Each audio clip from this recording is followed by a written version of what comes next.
Welcome to the Heart Rate Variability Podcast. In this podcast, we discuss the exciting science behind HRV and how you can apply it to your own health and the work that you do.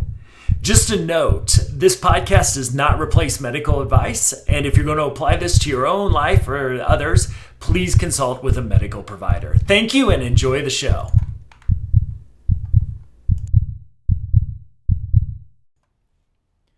Welcome, friends, to the Heart Rate Variability Podcast. I am Matt, again flying solo for the third time here. This episode is really good. It's so good that even though there's a little bit of sound quality issues at the beginning, they worked themselves out at the end. I mean, it was 2018, so we didn't have all this fancy technology that we have today. We actually did. We just didn't know how to produce a good podcast back then.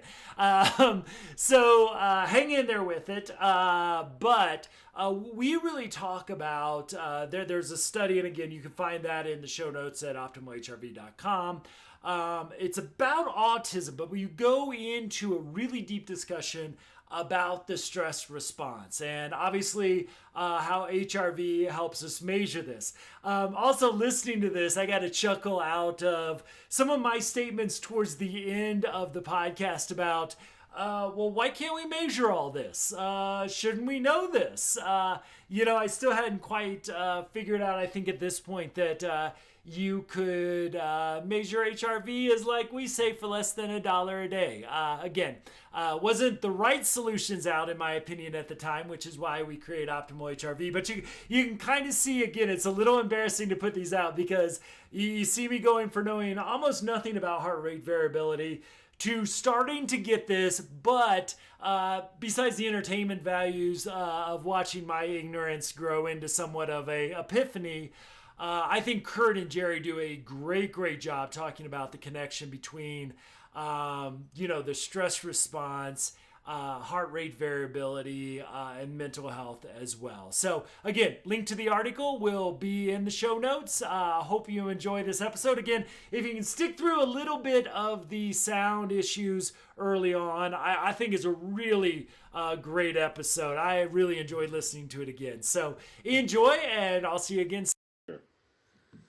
This article, while it is focused in on the population of people with autism spectrum disorders, I think there are points to take away from here that are larger than being focused on autism spectrum.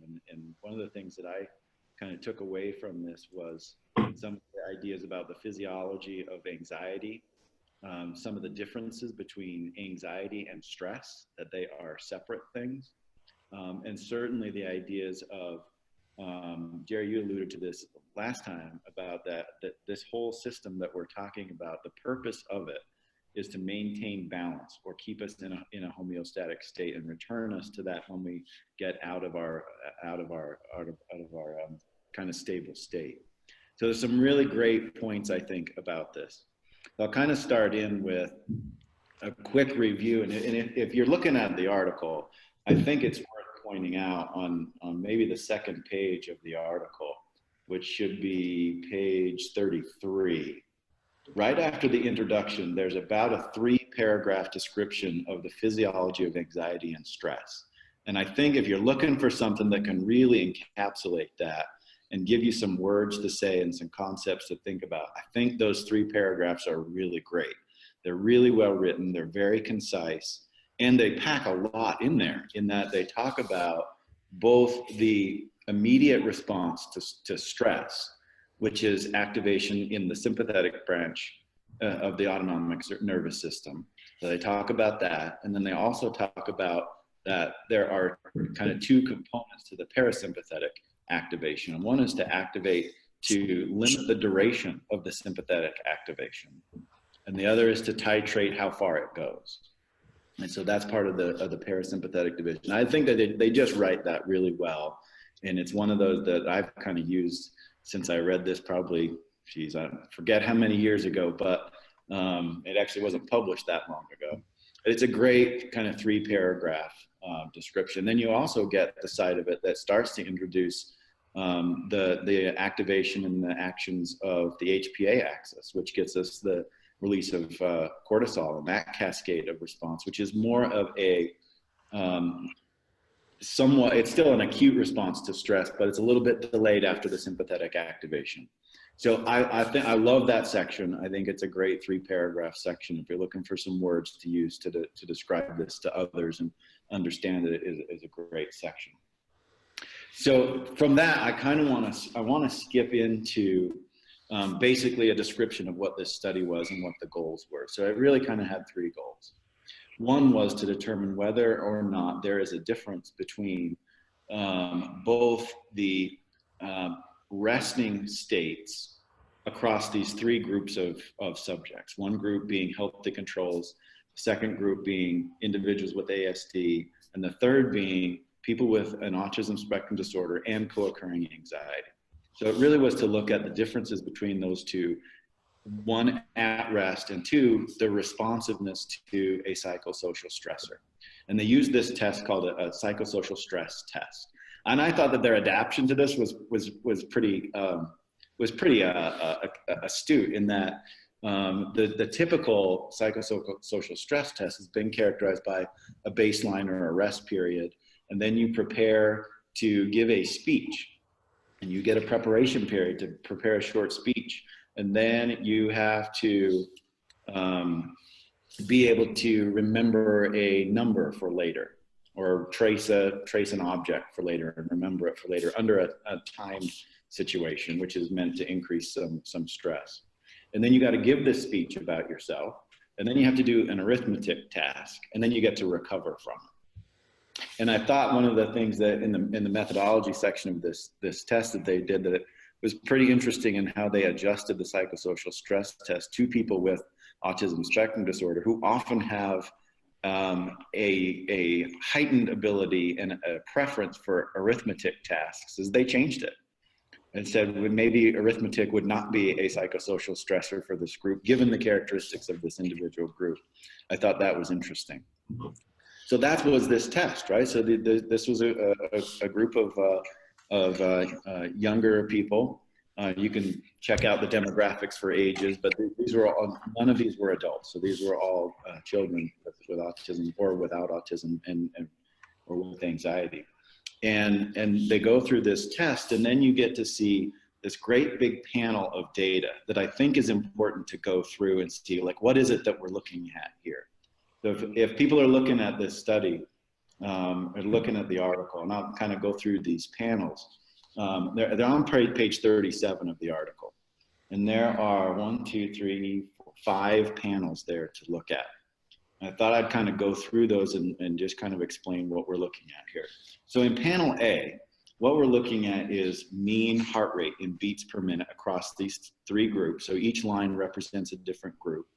And then you get 3 different phases, essentially, of exposure to certain events. So each data point is a measurement point that they used to take all these measures. So they measured heart rate, they measured heart rate variability, and they measured salivary cortisol response. So you get these different kind of measures, and each one of these panels is showing a different measure. So what we see in this one, in the first panel, panel A, is that across these 3 different conditions, there were differences in both the resting state, and measured by heart rate, and the response to the stress. But what we saw was that in the open squares, what we see are individuals with autism spectrum disorder without co-occurring anxiety. And they had a higher resting heart rate as a group than the other 2 groups. And then the middle group was people with autism spectrum disorder and co-occurring anxiety. And then the group with the lowest level of baseline average heart rate and beats per minute was healthy controls. The next, skip over that to the 3rd data point in this panel, and what you see is in this stress condition, everybody then, all of the individuals in this group responded by an increased heart rate. One of the interesting differences here is that the amount of change was lower for people with autism spectrum disorder and co-occurring anxiety relative to the change the other 2 groups saw, which is pretty interesting when we think about the correlation between experienced anxiety and physiological measurement. Right? That you would imagine that if you have anxiety, that your response to a psychosocial stressor would be greater, not less than, And interesting here, we saw that the responsiveness was actually a little bit less. So that's panel A. In panel B, what we're looking at is the cortisol response. So here we're looking at the activation or the activity of the HPA axis. And what we see is that they all started out pretty equal. And actually cortisol decreased for all three groups during this pre-baseline period. And then you introduce this psychosocial stressor, this stress test. And the two groups, other than the group with autism spectrum disorder and co-occurring anxiety, both had an increase in the cortisol. People with anxiety and autism had almost no response of the HPA axis as measured by cortisol levels, which is really interesting. Again, then we get this attenuated kind of response to a psychosocial stressor, even though we have an anxiety disorder that's present in this group. Panels C and D are great measures of the balance between the parasympathetic and sympathetic divisions of the autonomic nervous system. In panel C, we're looking at heart rate variability, which is a measure of parasympathetic or vagal tone. So what we see is across the three groups, you had heart rate variability almost the same across all three. And then actually during this rest or this pre-baseline period, heart rate variability increased. And that means that as heart rate variability increases, heart rate tends to go down. And that's a measure of the activation or the activity of the parasympathetic nervous system.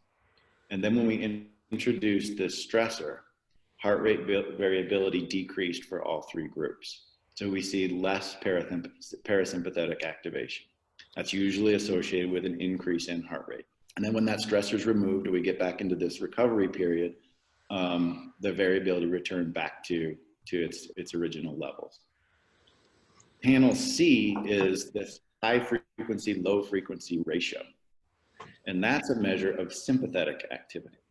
But what we're looking at in panel, when we look at C and D together, is we're really looking at, one is parasympathetic activation, the other is sympathetic activation. We're looking at the balance between the two. Some really interesting stuff out of this panel, right? What we're seeing is that for individuals with autism, they had a response pattern that was during rest, they had very little sympathetic activation. Sympathetic activation increases during the stressor and it returned back to its homeostatic state after the stressor is over. Same kind of pattern with people with autism and co-occurring anxiety disorder. And what we saw for healthy controls is that they didn't return so much to normal. Right? Their sympathetic activation stayed up for a longer period of time. Now, this last panel, I think, is really the money panel. And this is talking about this is the subjective experience of anxiety. And so here in this panel, they're measuring how anxious this group of people said that they were. And across these three groups, the real interesting part here is the amount of change, and that everybody said that they experienced anxiety. But what we saw here in this differential responsiveness in the physiological components of stress and anxiety is that people with autism and co-occurring anxiety disorders, even though they had less responsiveness of heart rate, they had less responsiveness of cortisol, and they had an attenuated response of the sympathetic nervous system, they still said that they experienced anxiety. So the subjective experience of anxiety was still present, but the physiological component was not as pronounced. That's really interesting when we think about how we can start to get organized by both the subjective experience of anxiety and the physiological correlates of it. And that they're actually separate phenomena that we could study differently, we can intervene with differently. So that took, for me, that point was the point at which in my kind of development of interventions where I came to the conclusion that even though we may not see physiological changes, we may see symptoms happen. And that led me down the road of looking at the change from baseline, or the movement out of homeostasis being leading to the subjective experience of anxiety or uncertainty, And that as we've talked about the intervention of looking at heart rate, and that when someone's heart rate changes from its baseline level, even if it goes down, that could still be anxiety. And we need to go and engage with that person then. That led to that, this study led to that intervention of looking at this physiological measure and responding to even a decrease in physiological arousal as if it were producing anxiety because it changed away from homeostasis. So that's kind of where this study led me to go to, and all these different measures. And again, there's some pretty complex statistics in here that I think, in terms of the larger point, aren't as important to dig into. But some of these points about the physiological changes may be correlated with the subjective experience of anxiety. Sometimes they are not, and sometimes even a decreased responsiveness can still produce the subjective experience of anxiety that requires some intervention.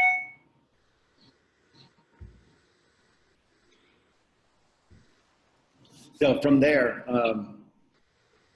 Jerry, I'm wondering what some of the things that you've thought about as you read through this and kind of heard what I've introduced.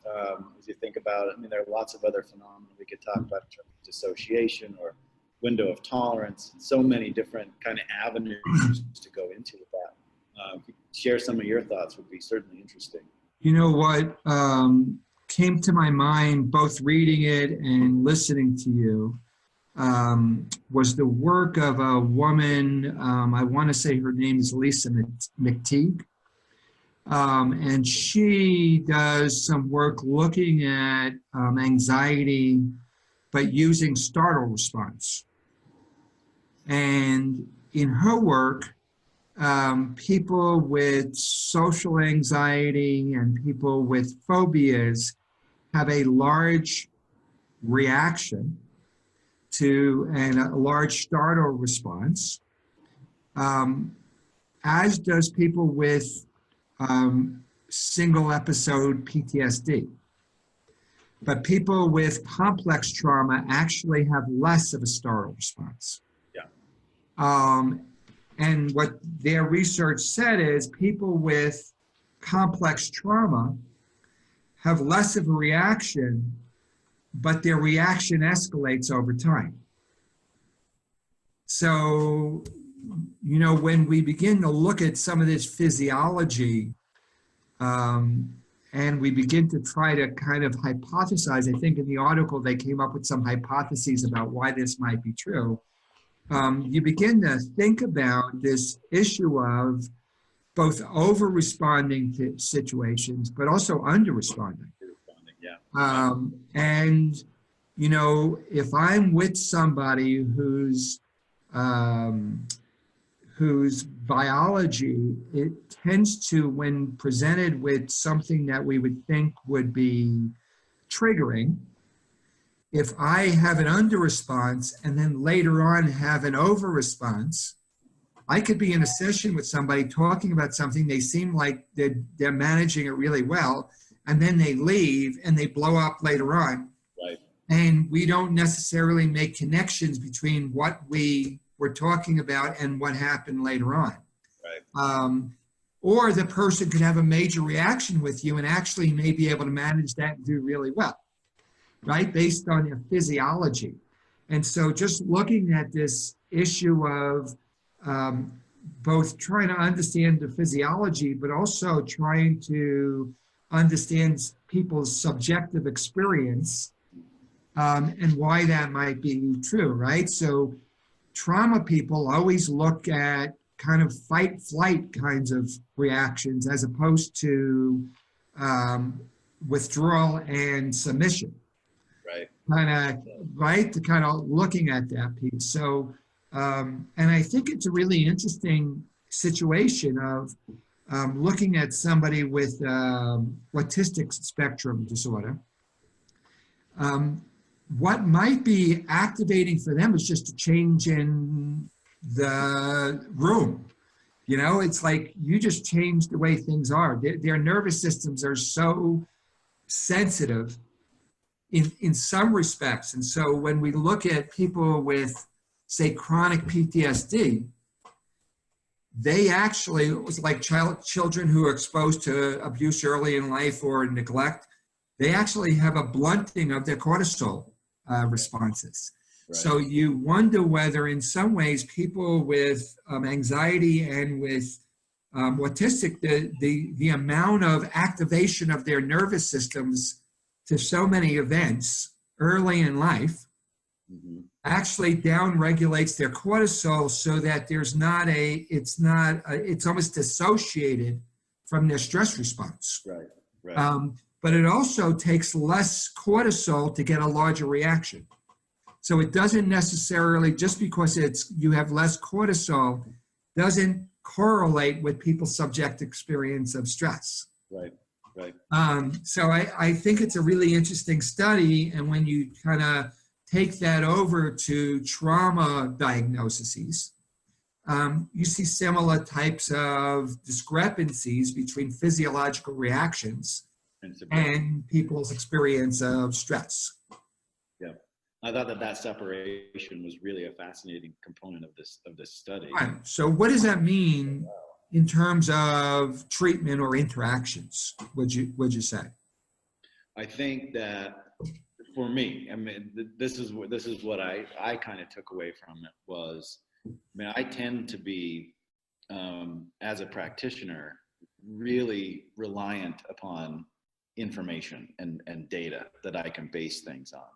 And what this helped me to be able to do was to incorporate one more piece of information into a more integrated view of what might be happening, which helps me to remain curious longer. And it helped me to go, wow, I don't quite understand this one, or I don't understand how there is a discrepancy between these two pieces of information. Maybe I should keep asking questions about that. Right. Maybe remain curious and engaged about that. And for me, that was the implication. And I've found that for others as well, to stay engaged in the information gathering curiosity stage. And that was really helpful for me. So let me ask you a different kind of question, because I think that's really interesting what you're saying. So you, as a trained clinician, you become more curious and engaged. But I'm wondering, if somebody's not appearing to have a stress response, what do you think happens in their day-to-day interactions that is going to, in some ways, not validate their experiences, so being somewhat invalidated, right? That is because that is a small t, and I don't necessarily like the terminology small t. The reason, let me kind of explain why. Because when you think about the way that SAMHSA defines trauma, they look at the event, they look at the experience, and they look at the effect, right? And so sometimes when we're talking about small t, people tend to think about just the event, because the experience is not a small t. It's actually their bodies are reacting as if it's a large t. They're kind of looking at that, right? And so I don't want people, in some ways, people listening, to think just because it's a small t, the physiological experience of it is less than if, right? So I could, the example could be is I could be an autistic child and you move my room around. That's a small t. My physiological reaction may be larger than, say, a race car driver who has an accident, who's trained to be in race cars, right? And so I think the event is small relative to other event, but the impact isn't, and the experience isn't small. Right. That's how I think. That's why when we talk just about small t's, I think that it requires an explanation of, for the person experiencing a small t, their physiology doesn't differentiate between that and a large t. Right?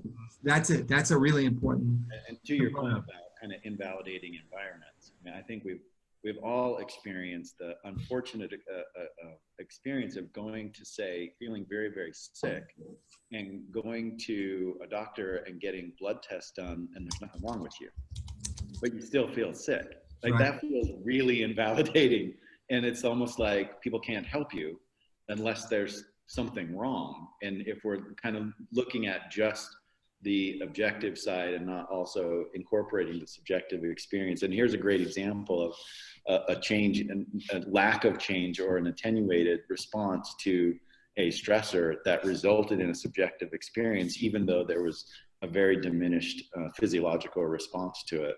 It gives kind of credence to that. I think is in maybe the introduction paragraph where the writers or the authors talked about anxiety as different than stress, and that anxiety has three components to it. One of it is cognition, the other is what we do, and the third is our physiology. And all of those components can be related to one another, and they can also be disjointed from one another, which is right down the pathway of trauma. That trauma does that. Trauma separates those three components so that they are not integrated with one another. And that's a symptom of exposure to adverse childhood experiences, or single event trauma as well. That breaking up of those three components of our subjective experience starts to get changed.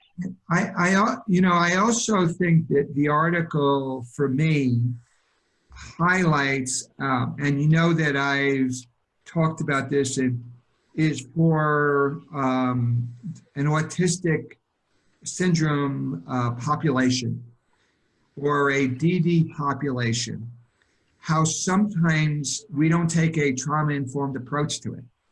And I think that understanding that the level of anxiety and sensitivity to the nervous system for both of these populations really enhance the risk for traumatic experiences.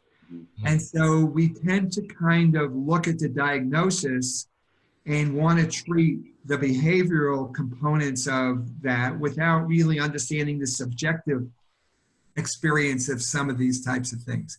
Right. And I think this article and this discussion really highlights why we need to bring a trauma-informed approach to these populations on top of the behavioral interventions, as well as some of the other types of skill building interventions. Well, and I think our episode that we had on autism really drove that home as a population I've worked a lot with as well. You know, such a vulnerability there. And I think, Jerry, your point, even though I'd love to argue small T trauma with you, the rest of the episode, I don't want to hijack it. But I really think, you know, the autistic vulnerability to trauma was so much of my focus while I was working with that population.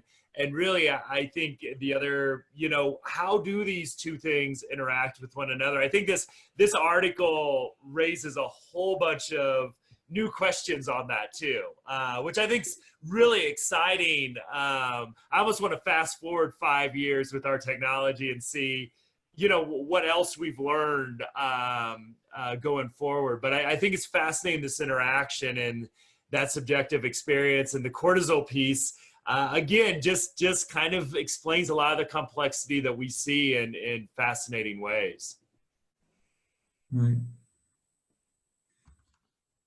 You know, the complexity of human beings is always challenging, right? Is that in order really to understand the particular individual in front of you, it would be great to go read a book on heart rate variability and stress response and to do it. And then you read some of these articles that say there's something very unique and different about the person that's sitting in front of you, or why you need to be open and curious about them particularly.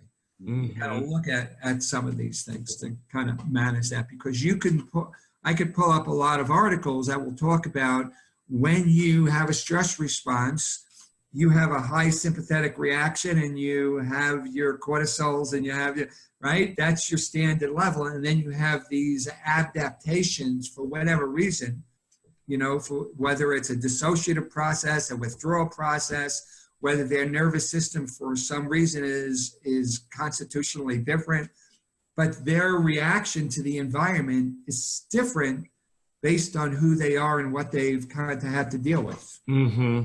And really, in some ways, like how can, and I just think about, again, working with folks on the autism spectrum, it's like how much of some of this withdrawal and social anxiety and so many of these other things, what was kind of a genetic predisposition versus environmental. And I think that again, a lot of this throws in a lot of that complexity because of, what's disassociation versus trauma, or not trauma, dissociation versus autistic behavior, and all this piece. And looking at this study, again, just shows that complexity is, what's really going on under the skin, just adds a whole nother level of complexity to this whole thing. And what happened to you and what is happening to you.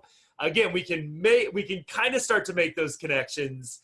But again, the complexity behind that is, it was nice when cortisol was just the stress hormone, that it was just that easy. The more you had, the more stressed out you had.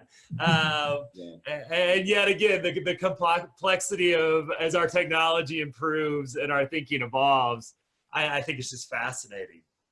Yeah. Too, something I think about all the, like, as I mentioned earlier, this was the study that kind of led me to, we've got to be able to be engaged and responsive to internal states, even if there aren't physiological changes that we can measure. Maybe there aren't behavioral changes that we can see either, right? As Jerry said, somebody in session with you or somebody going through an experience may show outward signs of handling it just fine, and then you have a delayed response to it. Right? And like, how do we understand that? But as I thought about, like, this was the study that kind of helped me to use this data to design an intervention of, let's look at your internal state and let's do, something as simple as wear a heart rate monitor so that we can take what's happening inside your skin outside, so all of us have access to it, and get organized by that information. But what I have found, and we're doing this, repeatedly with lots of different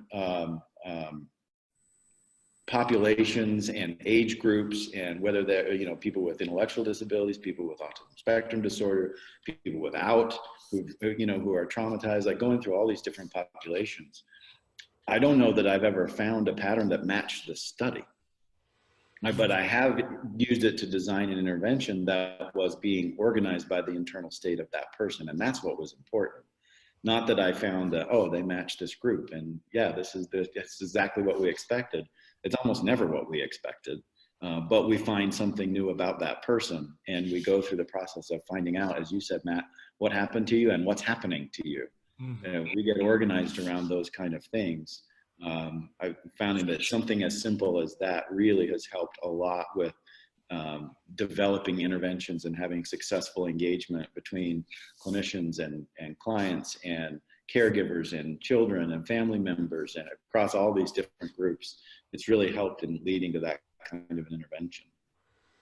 And Kurt, I wonder, and Jerry, I'd love for you to jump in on this too, because I don't think I have a good necessary answer to this question. But if you're talking, let's say whether it's in a therapeutic environment or it's in a classroom, and you've got a diverse range of children with different levels of traumatic experiences, different kinds of mental states, maybe some kids are doing really well, some that are really struggling.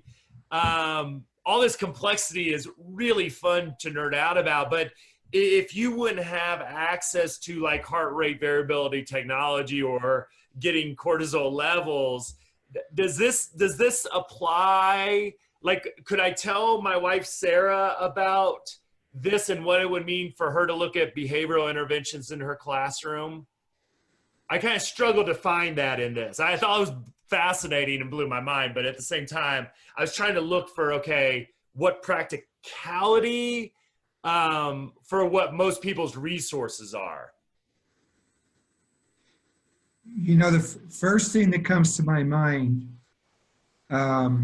which is the first thing I probably can't share, so I'll go to the second thing. Well, that's good, Jerry. Way to self-regulate.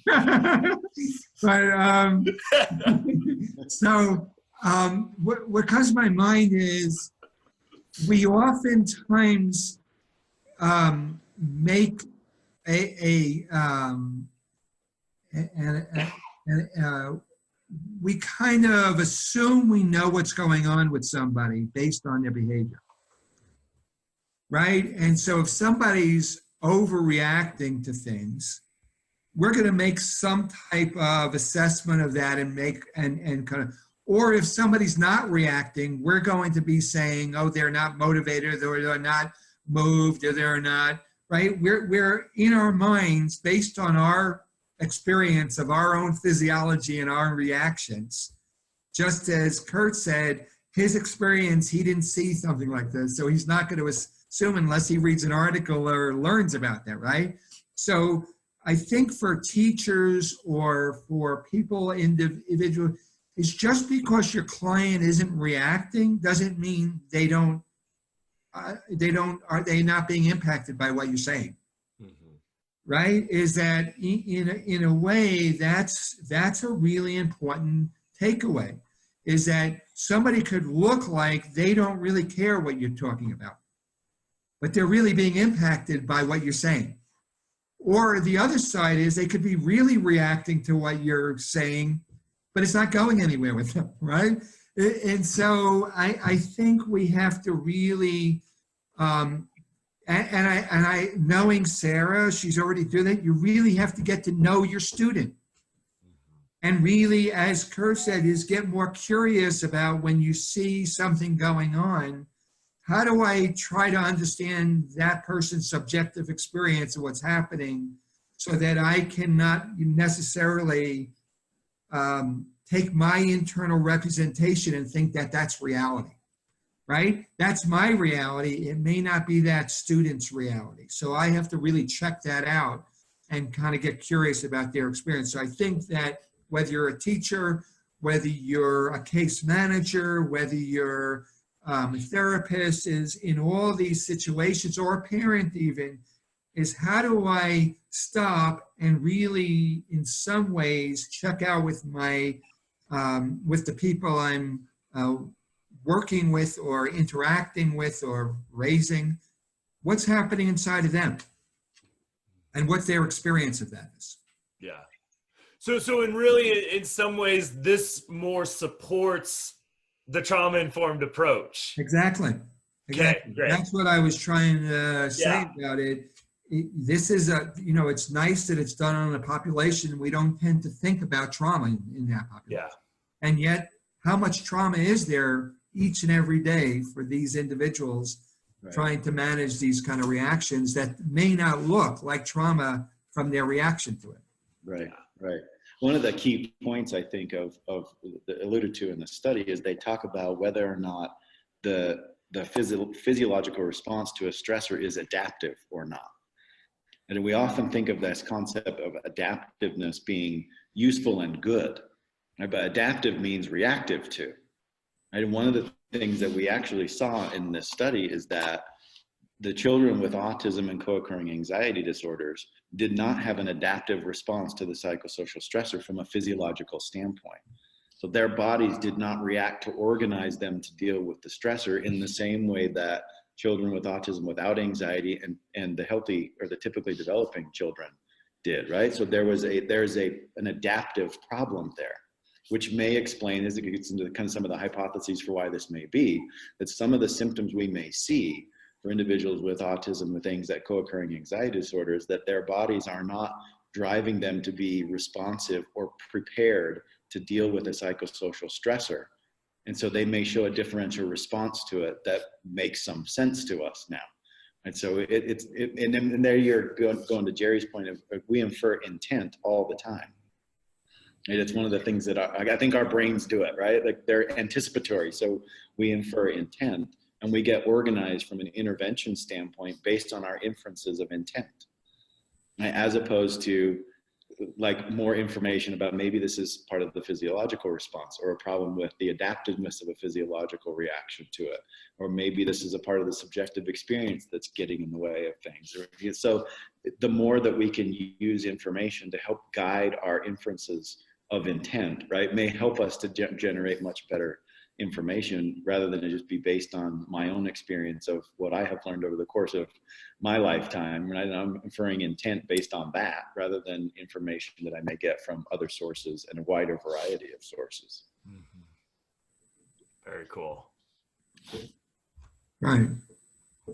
So any final thoughts on this? I think this has been a great discussion. And I know if you haven't read the article, hopefully we've sparked your interest enough to do so, because there is some really fascinating stuff. And it does help to see this in graph form as well, to have that in front of you. Yeah, the picture is nice to have, isn't it? The picture is very nice to have. I understand it when I can look at the graphs and go, oh, that's the timing of how this changed. Yeah. So I think some important takeaways from this is that these systems are designed to both help us regulate and maintain homeostasis, but also to activate us to respond to our environment, right? Both sides of that equation. So when there's some demand in the environment, my body has to reallocate resources to be able to effectively respond, but it also has to recover from that response, right? And so in a way, we can have people who are over-responding and not able to regulate themselves. Or you can have people who are not responding and having difficulty organizing an adaptive response, right? And I think that as trauma people, sometimes we tend to look at those people who are overreacting and overdoing it, but there are people who have been exposed to some type of experience, whether it be genetically driven or whether it be experiential, that they do not react to the environment and therefore have difficulty organizing what we would call an adaptive response. And it creates some problems for them. Right. So as we look at this kind of balancing neurobiology and physiology, is that we have to be able to activate when we need to and calm ourselves when we need to. Right. And when we don't have experiences, we can get disrupted in either end of those extremes. Right. I find, Jerry, when you say like the ideas of that part of all of these responses are helping us to allocate resources, I think that's one of the great areas of overlap between a trauma-informed approach and the behavioral tradition. Is when we think about what resources are at different levels. And so from one level of analysis, allocating resource is the balance between the divisions of our autonomic nervous system. That helps us to allocate resources in terms of our physiology. But one of the areas that we also allocate resources as living organisms is in our behavior or our reactions to what happens. That's another important allocation of a resource. And sometimes we get an over allocation of that resource, and other times we get an under allocation of that resource. It's just another level of analysis. And it's not that these two perspectives are antithetical to one another. They're just a different unit of analysis. So I think it's an important overlap between the two on why our two fields that we talk so much about the trauma-informed tradition and approach with this behavioral tradition, that they need to talk to one another, because we're talking about the same things in terms of allocation, misallocation, over allocation, under allocation. We're just talking about different units of analysis. So that for me is a great area of overlap between the two from a conceptual standpoint. Sure. And as we learn more, we learn more. Some of the, even like our diagnostic manuals, right? The movement to a symptom-focused kind of categorization of disorders was a reaction to, say, psychoanalysis that made all these inferences about complex and edible complex, right? And we wanted to get away from that. So we went to one that really didn't talk about mechanisms and etiology at all. And now we're getting away from, say, psychoanalysis to neuroscience and biology and physiology that really does have some etiology and information. And now how do we, in some ways, go back and say, now we have to relook at our classifications in a different way because we have different information.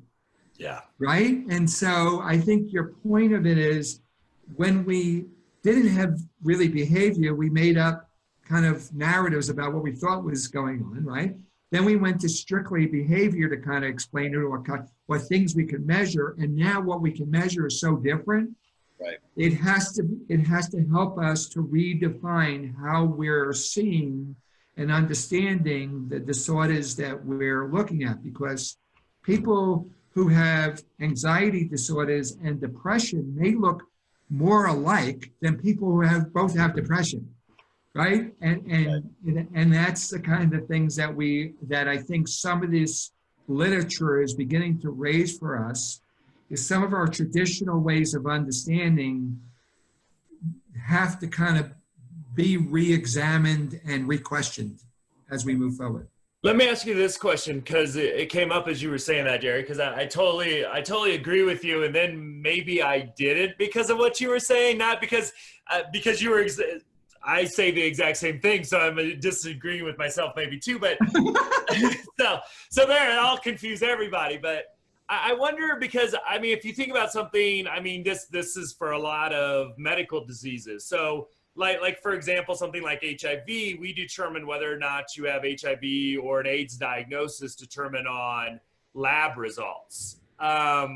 Could what we're seeing in this article help? And even if we step outside our current list of mental illnesses and not, so it doesn't have to be defined as depression as we currently know it, but could we take some of these readings, and as our technology gets better, you know, maybe on brain scans, I don't know, but is there something that we could take from this, and from a diagnostic perspective, look at these biomarkers and do a better job of creating psychiatric or behavioral interventions? I think, Matt, the answer to that is yes. It will take us a long time. One is because it's really hard to change systems that we're using. And two is we have to learn a lot more about what we're doing and how to do it. So the answer is yes. But I think it also raises important questions that I think you raise a lot. And that is, how do you create a categorization of what's happening in the person when what's happening in the person is so much influenced by the environment that they're in? Right. So how do you begin to look at, which is a whole nother layer that creates a challenge, which is why this is a very complex issue to begin to look at it, because what we're learning about, say, trauma, is really, this is an adaptation to environmental situations that allows them to survive in that kind of environment. So do we put a diagnosis on the individual, or do we put the diagnosis on the environment that they're in, right? So we've got a lot of work to do before we get to saying we got a really good diagnostic approach that takes things all into account, right? So it's the same way with, say, for example, ACEs. Lots of people are jumping on this ACE bandwagon and saying, let's just count the number of ACEs. But you can't really understand these ACEs without looking at the relational health or relational poverty that the person was growing up in. Mm-hmm. So, right, or the demands, or was there community violence? Was there lack of access to other things? Were there, right, or their financial? Was there marginalization of this culture, kind of, right? There's so many factors that are going into whether an ACE is really going to have long-term impacts, right, on to do it. So I think you're raising a really important question, but it's also going to be a while before I think we have a shift in our paradigm that enough of us feel comfortable with, that we say, okay, here's where we're going with this classification. Yeah. Well, and I wonder too, because I think one of the and I think it's sort of a reaction to a lack of resources, but I find it interesting is people really do it, and some states have adapted this as housing is healthcare. And so, and I think that addresses that environmental piece, is that if somebody doesn't have permanent housing, then until we address that, why, you know, and you could medicate for certain diseases as well, but it's like, we know all health outcomes improve once you get in housing. So I think that there's some interesting, and I don't think it may be coming from our perspective where this justification is. It's just like, we're pissed off we don't have enough housing, and there's some funding to get people housed. But, you know, I think that there's some interesting models out there that might be coming at it a little bit differently than we do, but have said, okay, without, you know, addressing the environmental factors, we can't really address these other factors because we know they'll still suffer as long as the major drivers there. So then you put the diagnostic category on the environment versus the person. Yeah. And that's really what I'm raising the issue of, is our classification now looks at symptoms in the person and then we diagnose the person. Yeah. And it's so much more complicated than that. And that's a perfect example. If you don't have housing and your kind of body's reacting, where is the disorder? In the person or in the environment? That's well, and let me challenge you. I agree with you to a point, but I mean, are we almost using curse language like environment? Yeah, but it's almost not inside the body. It's what comes out of the body because most of the DSM is on behavioral stuff. So it's kind of how what's inside the body manifests externally. So we're almost not inside the body. We're not looking at the environment, but we're looking at these, trying to measure some sort of behaviors, you know, in, hey, have you had a nightmare or this, that, or the other? So it's almost a manifestation. Right. And that was the best information we had when that diagnostic system was doing it. And all we're raising, I think everybody's raising, is we have access to new information. How do we incorporate that into however we're going to later on diagnose and categorize people? Yeah. Right? So it wasn't that there was something wrong with that system. It's just that we know different things now. So how do we adapt it and change it and kind of do it? Right. I mean, there is always this temptation with paradigm shifts to kind of throw out the baby with the bathwater. Mm-hmm. That, you know, what was wrong, and what we want to go to is right.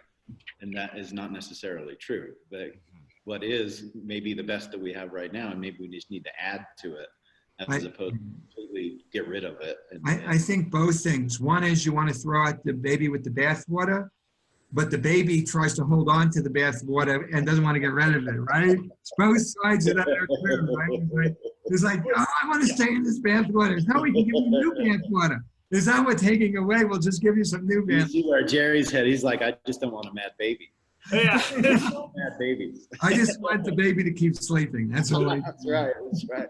Do not upset the baby. well, and I think it's exemplified too in the sort of the fight over trauma. I mean, in the latest DSM, as you looked at, there was a group advocating for a developmental approach to diagnosis, and I think all three of us probably would fall into probably supporting them in one way or the other in that regard, and yet again, the baby held on pretty tight to that. So I think that was really frustrating. You see some organizations actually refuse to use the DSM because of that, and other things as well. But always, if you're going to change your paradigm, a rebellion or two is usually necessary in the process. So. And is Matt's preferred response. Yeah, absolutely. I think people, there's probably, other than the American Medical Association, who has to publish these things and kind of looking at it, there's a agreement in the field that it's a very reliable categorization of that, but it's not necessarily valid any longer, right? And it's not that it wasn't, it's just that now with information. And so the problem is we don't really have something as of yet to replace it. right? We don't have a really good agreed upon. So we're agreed that this is not adequate any longer, but we don't have an agreement on what should replace it. And I think that's where a lot of discussion and negotiation and research and other kinds of things has to take place. Great point. Well, I think that's a pretty good, I love where this conversation went. Great discussion. Kurt, thanks for walking us through that. I know maybe you can preview a little bit the next article we're going to look at. Again, I'll put that up on the website a little bit ahead of time as well for everybody to read. So we're going to move into a couple of interesting examples of how, when we look at physiological markers, especially heart rate variability, that we can predict some things like moment-to-moment fluctuations in affect or emotion, and that the title of one of the articles is Affective Instability in Daily Life is Predicted by Resting Heart Rate Variability. It's a pretty interesting study. And another one about how low vagal tone tends to magnify the association between when people are exposed to psychosocial stressors and the development of internalizing psychopathology. So a couple of pretty interesting topics to dig into, and there's enough to talk about that, that'll probably end up being a couple of episodes to get into both of those. But there's a theme between those two that we'll start jumping into next. Very cool. Thank you for joining us for this episode. If you're interested in more information about HRV, please visit us at optimalhrv.com. Also, if you visit optimalhrv.com, you'll be able to sign up for our email list and download our free ebook, Healing with HRV. Thank you for joining us, and we'll see you next episode.